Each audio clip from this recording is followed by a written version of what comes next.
Hello दोस्तों, मैं आपकी राधिका और हमारे चैनल पे आप सभी का बहुत बहुत स्वागत है। और सभी बहनों को करवा चौथ की हार्दिक शुभकामनाएं। परसों इतवार है, इतवार के दिन करवा चौथ पड़ रही है, तो बड़ा ही पावन दिन है हम सब के लिए। माँ भगवती से, हम माँ करवा माता से सुहाग की अर्जी लगाएंगे और सभी को पुनः जो है हार्दिक शुभकामनाएं। आज एक बहुत ही प्यारा सा गीत लाई हूँ। एक बहन कह रही है, हे माँ करवा, हे चंदा मामा, आकाश में छुपे मत रहना, दर्शन जरूर दीजिएगा। बड़े इंतजार के बाद दर्शन मिलते हैं आपके, तो छुपे मत रहना, मैं पूजा करूंगी आपकी। तो देखिए किस भाव से कह रही है और क्या कह रही है, आप लोग सुनिए। चंदा छुपिहा नया जय गगनवा में, गगनवा में पूजा हम करबे भवनवा में, पूजा हम करबे भवनवा में। चंदा छुपिहा नया जे अंगनवा में, अंगनवा में पूजा हम करबे भवनवा में। देखिए लाइट चली गई, पर गीत तो पूरा करना है। कोरी कोरी गगरी में जलवा भरइबे, कोरी कोरी गगरी में जलवा भरइबे। चंदा देबे अरगिया अंगनवा में, अंगनवा में पूजा हम करबे भवनवा में, पूजा हम करबे भवनवा में। चंदा ना छुपिहा गगनवा में, गगनवा में पूजा हम करबे भवनवा में, पूजा हम करबे भवनवा में।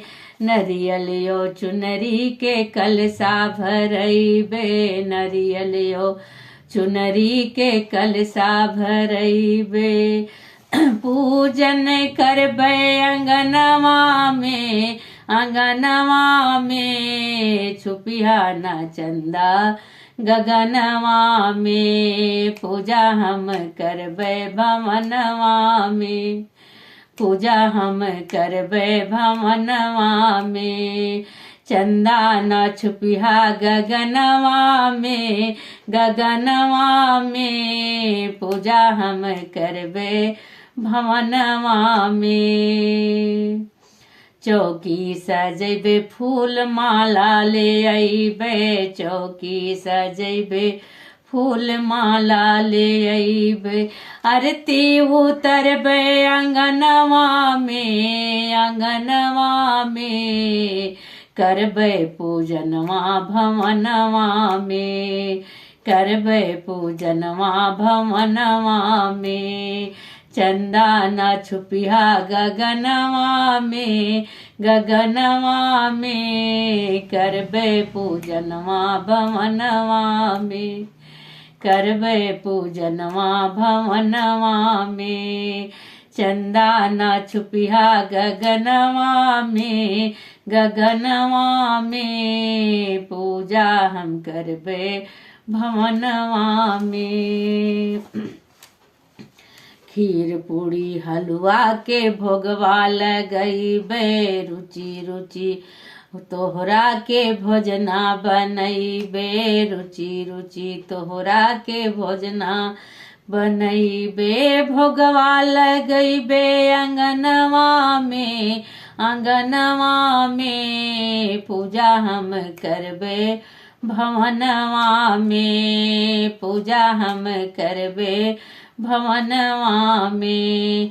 चंदा न छुपिहा गगनवा में, गगनवा में पूजा हम करबे भवनवा में, पूजा हम करबे भवनवा में। हाथ जोड़ी मिली हम विनती करबे, हाथ जोड़ी दोनों जन मिली विनती करबे। मैया सास मैया मंगबे सुहाग अंगनवा में, अंगनवा में पूजा हम करबे भवनवा में, पूजा हम करबे भवनवा में। चंदा छुपी जिनी जइहा गगनवा में पूजा हम करबै अंगनवा में, पूजा हम करबै भवनवा में।